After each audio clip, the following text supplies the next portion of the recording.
Hello everybody, welcome back to 10 Minute Reviews. I'm Jason, bringing you today's episode. My fuzzy co-star is locked up downstairs. She's, can't really say house arrest. We've got my stepson with us today, so he's downstairs with the puppy.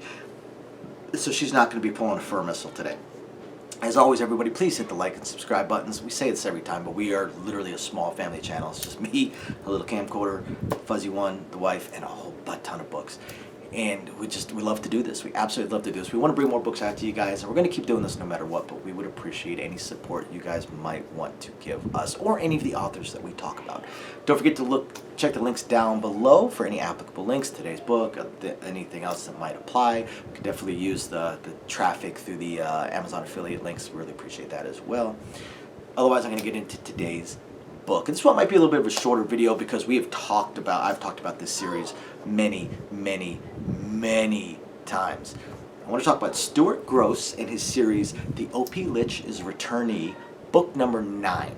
Alright, this book number 9. Now, it's kind of tough to call them books because they are all very short. They're serial novels, they're serial novelettes, they're extremely short. I'm pretty sure if you combined all 9 books together, you might have a normal novel length book. But overall, it's absolutely awesome. This is turning into a fantastic series. I do wish that he would write a longer novel out of it. This and his other main little piecemeal series. Now, he has written full novels in the past, and they were excellent. So I don't know why he's stopped doing it. Maybe it's just more lucrative for him to be doing it as a web novel or something along those lines. I'm not sure. But O.P. Lich's Returnee is a whole lot of fun. Different than most of his other stuff. It's not a harem book. Doesn't have any of the not safe for work stuff. No adult scenes in it. It's really hard to pin down. Like you almost want to call it a lit RPG, except it's actually not. It's not a lit RPG. There's no system. There are no stats, stuff like that. And by the same token, it's like I said, it's not a one of his harem books. It's not really an isekai novel, unless you want to call it reverse isekai, because they were taken to another world. But none of that has actually ever been written on. What's written about them is her returning to our world. And the spell that caused them to go to this other world and turn them into heroes also kind of cracked open Earth's magic. And then she comes back as an overpowered Lich Queen. Extremely overpowered Lich Queen. It's pretty much a master of multiple magics, and again has an entire undead army at her disposal in her pocket dimension.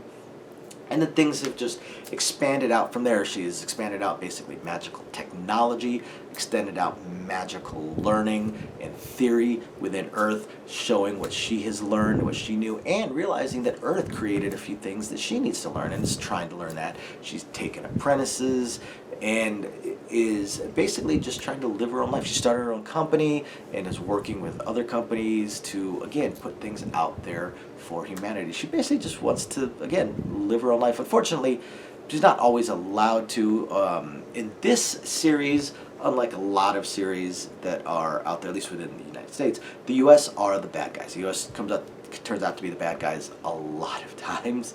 But it doesn't really... I can't say it adds or detracts any from the novel, because they're just, somebody's got to be the bad guy, and this time it's the U.S. Okay, so what? And again, just a fantastic fantasy series. One of the things that I really like about what Stuart Grosse has started to do lately is he's really expanding out what he writes, how he writes. This is a fantasy type series. Even his Loot Dungeon series is drifting. There's a lot less adult content in them and much more of just a fantastic lit RPG series. I actually would have dropped Stuart Grosse as an author that I've read if he hadn't started this transition, because his stuff was just kind of eye-rolling, same old, yeah. Even though his writing style was fantastic and so entertaining. But now he's actually legitimately is writing legitimate fantasy novel, legitimate fantasy series, and it is a lot of fun. So the Lich Queen, in the last book, the Lich Queen had started to explore why exactly is Earth's magic starting to come back. What happened to Earth's magic in the past? So she started trying to explore that. She ended up meeting another immortal being. She did not realize there were any that had managed to cross planes, quote unquote.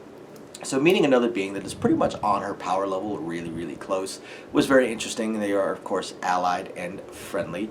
Because again, the Lich Queen is not trying to be antagonistic, but she does defend, and she defends with all appropriate lethal force, and I don't know, trans-lethal force. I mean, when she rips her soul right out of your body, but you're not actually dead. I'm not too sure how to call that, but it's entertaining. And what she discovered is that Earth's magic had been sealed away. Had been sealed away a long time ago because, again, Earth's got all these legends about magic and magical creatures, dragons and stuff like that. And these legends seem to cross continents, seem to cross civilizations, when there's no reason why they should have. So magic must have existed in the past, things like Atlantis, stuff like that. And we learned a little bit about that in the last book. And she discovers more about these seals, what sealed away magic, and what's going to happen if those seals crack or shatter, because they are already cracked. And if those seals shatter, it could very well be a life-ending event for the entire planet. So she has to figure out a way to release these seals without causing this massive, extinction level event. And she figured it out with the first seal, but it turns out there's multiple seals and then a main seal. So in the last book, she dealt with the first one. This book, she's dealing with the second of the seals. And this time she goes to the land down under. She's going to Australia. And that turns into this whole other crap storm. Once again, we deal with betrayal from our resident bad guy country, although in this case it turns out maybe it's just one individual person.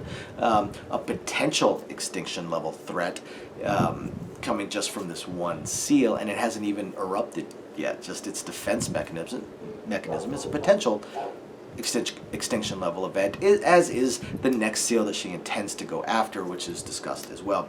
And it's an interesting how things go, how she deals with the first threat and the defense mechanisms, I suppose you could say. I'm trying not to give away spoilers here. And then how she deals with the actual seal, and kind of showing the whole paper, rock, scissors thing of magic in fantasy, and how it can actually work, and how you could have a fierce battle against a weaker opponent just because of how matchups may occur between affinities, basically. Overall, guys, it's a fun little series. It's a fun little series. If you like fantasy and you like all the lit RPGs, the Haremlets, all of this stuff, this is an author that writes pretty much all of it, and he's writing fantastic. So I really recommend you guys check out the OP Lich's Returnee series. Start with book 1. Again, they're very short. These are the kind of things you can read on one break at work. So thank you, everybody, for watching. We appreciate every single one of you guys. We'll catch you next time. I know.